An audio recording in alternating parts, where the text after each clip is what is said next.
Bonjour à toutes et à tous et bienvenue sur Tout savoir DCG. Aujourd'hui, on s'intéresse au 16e chapitre de comptabilité approfondie, le crédit bail et plus particulièrement l'approfondissement du crédit bail.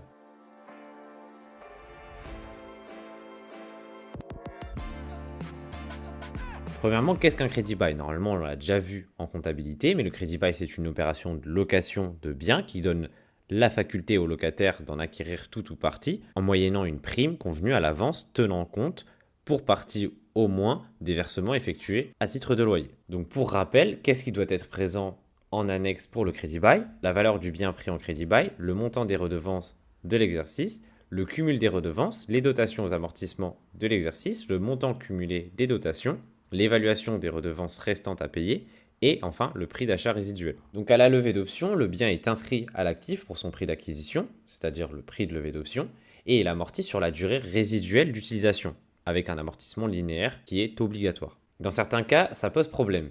Par exemple pour les crédits bail immobiliers, puisqu'il y a un terrain et un immeuble. Pour connaître la valeur du terrain, on va récupérer celle dans la compta du bailleur, et pour connaître la valeur de l'immeuble, on va prendre la construction qui correspond au solde du prix, donc la levée d'option moins la valeur du terrain, puis on va l'amortir sur la valeur résiduelle. Et donc au niveau des amortissements ultérieurs de la construction, on va prendre une valeur fiscale qui est égale à la valeur comptable plus la somme réintégrée, plus les quotes-parts de loyer non déduits pendant la durée du contrat. Et donc, au moment où la base amortissable fiscale va être supérieure à la base amortissable économique, dans ce cas-là, il y aura des amortissements dérogatoires. Et donc, la base va être constituée par les sommes réintégrées. En cas d'achat d'un contrat de crédit bail pendant la période de location, eh bien, c'est un 206 droit au bail. Et ce droit au bail est amorti sur la durée résiduelle du contrat. Si on a obtenu un crédit bail via une subvention, on va les répartir par part égale sur les exercices du crédit bail. Et dans l'ensemble, c'est comptabilisé normalement. Depuis le 1er janvier 1996, on va distinguer la part entre l'amortissement et les frais financiers. Et dans l'amortissement, on va distinguer la part des constructions et la part des terrains. Dans ce cas-là, la quote-part de redevance correspondant aux frais financiers est déductible et les quotes-parts de redevance correspondant aux amortissements sont déductibles uniquement jusqu'à concurrence de la somme des frais d'acquisition de l'immeuble supporté par le bailleur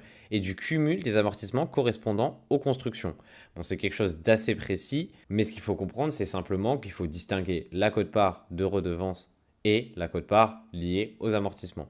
Et dans ce cas-là, la somme à réintégrer va correspondre à la comparaison du prix d'option et de la valeur résiduelle, moins les quotes-parts de loyer non déduites, plus le montant à réintégrer des quotes-parts de loyer non déduites. Dans l'ensemble, c'est tout pour l'approfondissement du crédit bail. La partie la plus importante, je dirais que c'est celle-ci. Si un crédit bail immobilier, il faut bien distinguer le terrain, dont la valeur va être celle de la compta du bailleur, et la construction, dont la valeur va correspondre à la levée d'option moins la valeur du terrain. Et à savoir que on va donc amortir sur la valeur résiduelle le crédit bail au moment de son acquisition.